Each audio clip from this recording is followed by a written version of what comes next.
بہت بہترین اچھے خوشنما دل کو خوش کرنے والے آنکھوں کو روشن کرنے والے سبزہ ہے، باغیچہ ہے، پھول ہیں، کیاریاں ہیں، کیا خوبصورت آپ نے پارک بنایا ہے، لہٰذا دیکھنے والا اس کی تعریف کے بغیر نہیں رہ سکتا۔ لیکن اسی کے ساتھ ساتھ نہ تو باغیچہ لگانے والا اس کا تصور کر سکتا ہے، اور نہ وہاں نو وارد جو ابھی آیا ہے انسان دیکھنے والا اس کی مثلا تصور کر سکتا ہے کہ وہ جو ہم نے پیڑ لگائے تھے، وہ جو پودے لگائے تھے، اسی کے نیچے کوئی بچھو پل رہا ہے، کوئی سانپ بیٹھا ہوا ہے، کوئی زہریلی چیز اس کے اندر بیٹھی ہوئی ہے۔ ہم نے دیکھا تھا کہ خوبصورت باغیچہ ہے، باغ لگانے والے نے، پودے لگانے والے نے، پارک بنانے والے نے یہ قطعی طور پہ تصور نہیں کیا تھا کہ اس کے اندر میں یہ چیز بھی پالوں۔ اگر اس کے اندر سے یہ چیزیں نکل آئیں تو اس میں نہ گھر والے کا مثلا نہیں کہ کوئی خطا ہے، نہ باغیچہ لگانے والے کی کوئی قصور ہے، نہ ہی اس میں پارک میں پودے لگانے والے کی کوئی غلطی ہے، بلکہ یہ تو جو ہے قدرتی طور پہ چونکہ جانور اللہ نے بنائے ہیں، یہ تو آ گئے ہیں قدرتی کہیں سے بھی چل کے۔ اب یہ نہیں کہا جا سکتا کہ اس کے اندر جو ہے یہ آپ نے چھوڑے ہیں، یہ نہیں کہا جا سکتا کہ اس کے اندر آپ نے پالے ہوئے ہیں، نہیں۔ ایسے ہی ہر جگہ ہر مذہب میں کہیں نہ کہیں کچھ لوگ جو ہیں وہ مذہب کو، مذہبیات کو، معاشرے کو، سماج کو اور بھائی چارے کو تکلیف پہنچانے والے موجود ہوتے ہیں۔ ان کو دیکھنے کے بعد یہ نہیں کہا جا سکتا کہ یہ سارا مذہب ایسا ہے، یہ نہیں کہا جا سکتا کہ ساری کمیونٹی ایسی ہے، یہ نہیں کہا جا سکتا کہ یہ اس مذہب جو ہے وہ اچھا نہیں ہے معاذ اللہ۔ چونکہ یہ ساری چیزیں ہو جاتی ہیں، ہمیں اچھائی کی طرف نظر کرنا ہے، اچھی چیزیں کتنی ہیں اس پہ تو دھیان دینا ہے۔ اب دیکھیے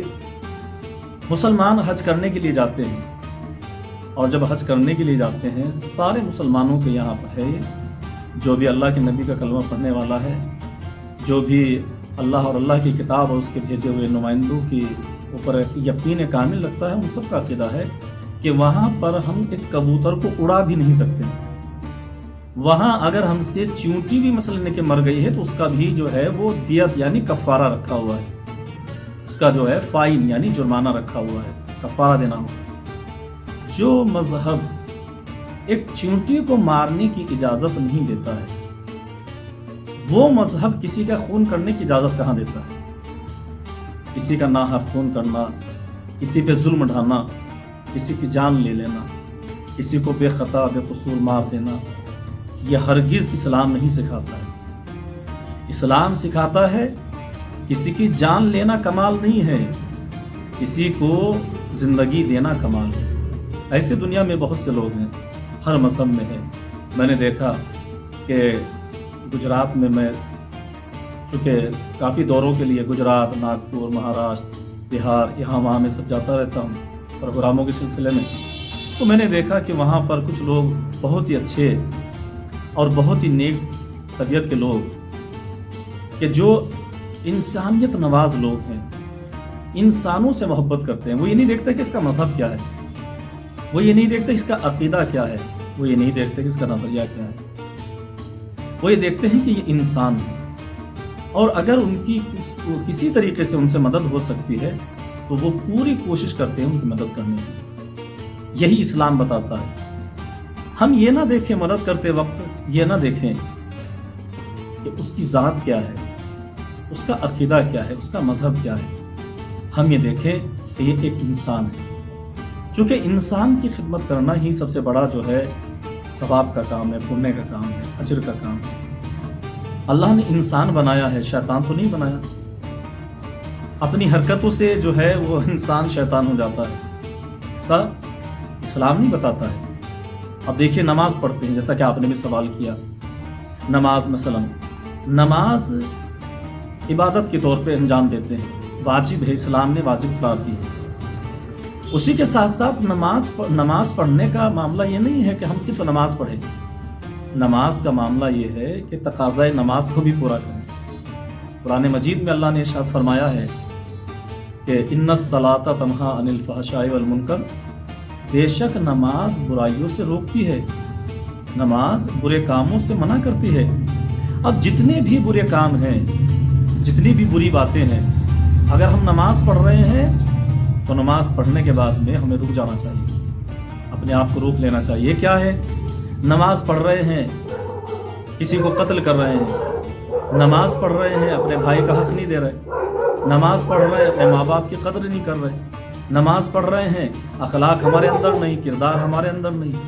اللہ کے نبی کی تعلیم ہمارے اندر نہیں ہے، اسلام کی تعلیم ہمارے اندر نہیں ہے۔ نماز کا مطلب یہ نہیں ہے، نماز یہ بتاتی ہے کہ اگر ہمارے اوپر کسی کا قرضہ ہے اور قرضہ مانگنے والا مسجد کے دروازے پر کھڑا ہوا ہے اور میں نماز پڑھنے کے لیے مسجد میں جا رہا ہوں اور وہ مجھ سے قرضہ مانگ رہا ہے،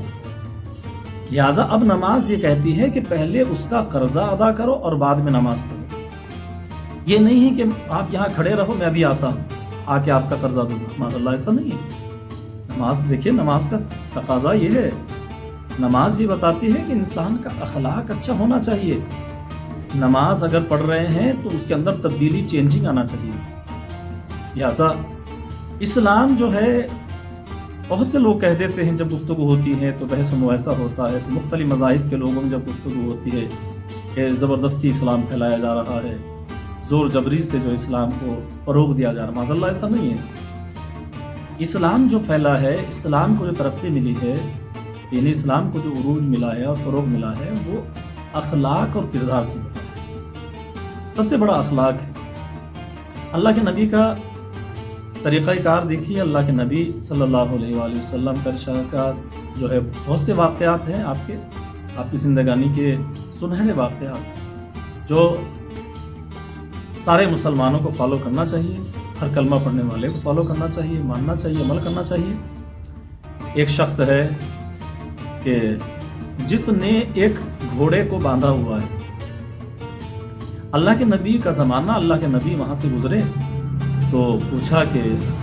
اس گھوڑے کو کیوں باندھا ہوا ہے؟ تو کسی نے بتایا کہ جو آپ کے ساتھ میں آپ کے اصحاب تھے، آپ کے ساتھی تھے، انہوں نے بتایا کہ یا نبی اللہ، یہ گھوڑا جو ہے اس لائق نہیں رہا کہ یہ بوجھ اٹھا سکے، یعنی کوئی کام کر سکے، اتنا ضعیف بوڑھا ہو گیا ہے وہ گھوڑا، وہ جانور ہے، بے زبان ہے، لہذا گھوڑا بوڑھا ہو گیا، اب یہ کوئی کام نہیں کر سکتا ہے، لہذا اس کو یہاں باندھ دیا گیا ہے۔ اللہ کے نبی نے ایک مرتبہ اس کو مخاطب کر کے بتایا، کہا اگر یہ بوڑھا ہو گیا ہے اور کوئی کام نہیں کر سکتا ہے تو اس کا مطلب یہ نہیں ہے کہ آپ اسے ایک جگہ پر قید کر کے رکھیں، اسے باندھ دیں اور اسے اس کے حال پہ مثلا نہیں کہ بھوکا پیاسا جو ہے نا اس کو اپنے باندھ کے رکھیں، نہیں، ایسا نہیں ہے۔ ہرگز یہ عمل قابل ستائش نہیں ہے، بلکہ یہ قابل مذمت ہے۔ یہ عمل، یہ جانور ہے، بے زبان ہے، بول نہیں سکتا، لہٰذا اگر کوئی کام نہیں کر سکتا ہے تو اس کو لے جاؤ اور جانے کے بعد اس کو جنگل بیابان میں چھوڑ دو تاکہ یہ اپنی زندگی خود جی لے۔ دیکھیں، یہ ہے اسلام، یہ ہے اللہ کے نبی کا دین۔ اللہ کے نبی ایک جگہ کھڑے ہوئے ہیں، دیکھا کہ ایک شخص کے ہاتھ میں پیالہ بھرا ہوا ہے، کوزہ بھرا ہوا پانی کا ہے، ایک کاسہ آب ہے اس کے پاس۔ اس نے ایک مثلا کہ پانی پیا، تھوڑا پانی پینے کے بعد باقی پانی اس نے زمین پہ پھینک دیا۔ اللہ کے نبی نے ایک مرتبہ اس سے مخاطب ہو کر کہا کہ اے شخص، تم نے یہ جو پانی آدھا پیا اور آدھا زمین پر پھینک دیا ہے، یہ زمین پر کیوں پھینکا ہے؟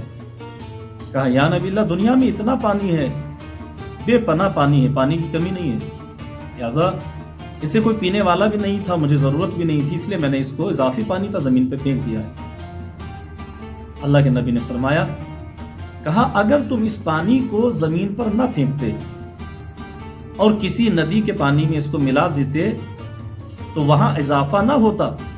لیکن یہ پانی ضائع ہونے سے بچ جاتا۔ تو دیکھیے، ہم معاشرے میں زندگی بسر کرتے ہیں، سماج میں زندگی بسر کرتے ہیں، ہمارے یہاں پانی وافی طریقے سے، بہت اچھے طریقے سے آتا ہے، مثلا ہمارے یہاں سارے وسائل ہیں، تمام فیسلٹیز ہمارے پاس موجود ہیں، ہینڈ پمپ بھی ہے، سمرسیبل بھی ہے، وغیرہ ساری چیزیں ہیں۔ تو اس کا مطلب یہ نہیں ہے کہ اگر سرکاری پانی آ رہا ہے تو اس کو ہم ضائع کرنے لگے، اسے سڑکیں دھونے لگو، اس سے جو ہے بس ضائع کر رہے، وہ بہہ رہا ہے، اسے بند بھی نہیں کرنے کی مثلا توفیق ہوتی، ایسا نہیں ہے۔ ان علاقوں میں دیکھے، میں نے دیکھا راجستھان میں گیا تو میں نے وہاں کچھ علاقوں میں دیکھا، گجرات میں نے کچھ علاقوں میں دیکھا کہ 2-2, 3-3 کلومیٹر تک لوگ جو ہے وہ پانی لینے کے لیے ندی میں جاتے ہیں، اور کیسی مشقتوں کے ساتھ پانی، اب تو سرکاروں نے وہاں پانی فراہم کر دیا، ویسے ذرائع پیدا کر دیے ہیں، لیکن دیکھنے میں آتا ہے کہ پانی کے لیے کس قدر مخلوق پروردگار جو ہے پریشان رہتی ہے. تو اسی لیے جو ہے اللہ کی دی ہوئی نعمتوں کی ہمیں قدر کرنا چاہیے، چاہے وہ پانی ہو، کھانا ہو، دیگر نعمات ہو. انسان کو زندگی دی ہے، وہ فضولیات میں نہ بسر کرے،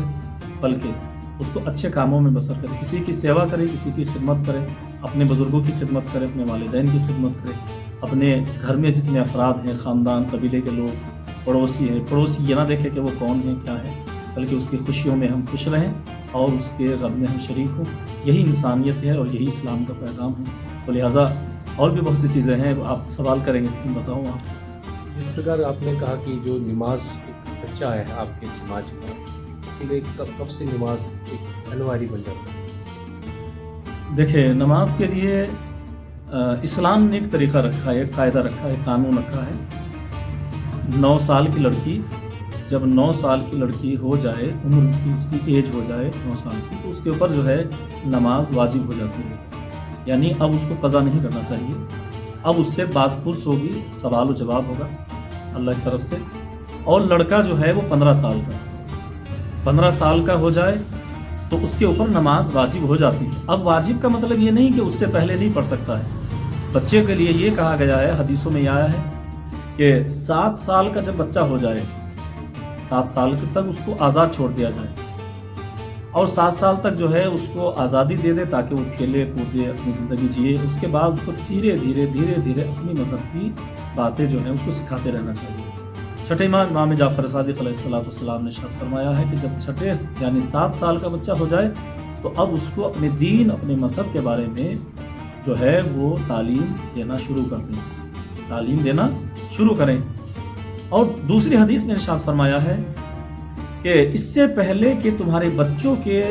دل و دماغ میں کوئی غلط بات ڈالے، کوئی غلط شے اس کے اندر فٹ کر دے،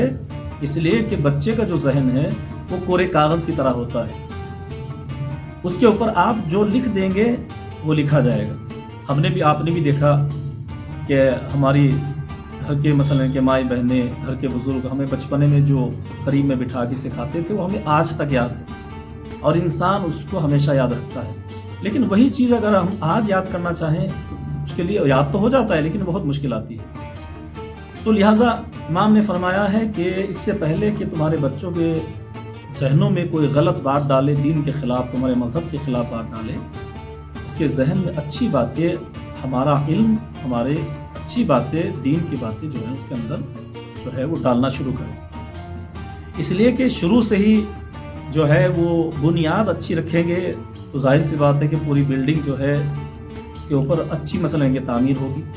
جب بنیاد ہی ٹیڑھی ہوگی تو اس کے اوپر بلڈنگ اوپر تک جو ہے جاتی جائے گی تو وہ ٹیڑھی ہی رہے گی. اسی لیے ضروری ہے کہ 15 سال میں تو واجب ہو جاتا ہے، لیکن ایسا نہیں ہے کہ بچہ جو ہے وہ 7 سال کا ہے یا 8 سال کا یا 10 سال کا ہے تو اس کو نماز نہیں پڑھنا چاہیے. پڑھ سکتا ہے، مگر اس کے لیے یہ ہے کہ اس سے جواب طلبی نہیں ہوگی، یعنی اس پہ واجب نہیں ہے، یعنی اس سے سوال و جواب نہیں ہوگا. پڑھے گا تو اس کا ثواب اس کے والدین کو ملے گا. روزہ رکھے گا 15 سال سے پہلے واجب نہیں ہے تو لہٰذا جو ہے رکھے گا، اس کے والدین کو اس کا ثواب ملے گا. اسی طریقے سے بیٹی ہے 9 سال کی مثلا نکلے تو واجب ہو جاتا ہے. قرآن مجید میں بھی ہے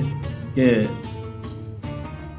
تکلیف جو ہے وہ اس کے وسعت کے برابر دی گئی ہے. لا تکلف اللہ نفسا الا وسعها. مکلف جب ہو جائے، تکلیف اٹھانے کے لائق جب ہو جائے تب اس کے اوپر بوجھ ڈالا جاتا ہے. چھوٹے بچے سے اگر کوئی سائنس کا سوال کرنے لگے، اسے نہیں معلوم کہ چھوٹا بچہ 5 سال کا بچہ، اسے کیا پتا ہے گنت میتھ کیا ہوتا ہے. ہاں، جب وہ اس طریقے سے آ جائے اور وہ مثلا کہ پڑھ لکھ کے کچھ بڑا ہو جائے تو اس کو پتا ہے 2 اور 2 کتنے ہوتے ہیں، اس کو معلوم ہے کہ 5 اور 5 10 ہوتے ہیں. اسی طریقے سے اس کی جو ذہن اور دماغ اور دل کی جو نشو و نما ہے اسی کے حساب سے اسلام نے قاعدہ رکھا ہے، طریقہ رکھا ہے کہ جب یہ ایج ہو جائے تو آپ اس کو جو ہے دین کے راستے پہ لگائیں. سر، جاتے جاتے آپ سماج کے لیے کیا سندیش دینا چاہیں گے کہ آج جو کووڈ پھر سے ایک بار جموں کشمیر میں آہٹ ہے اس کی، کیا سماج کے لیے کیا میسیج ہے؟ دیکھیں، بیماریاں جو ہیں وہ تو آتی جاتی رہتی ہیں. ابھی کووڈ کا جیسے سارے ملک نے مل کے مقابلہ کیا اور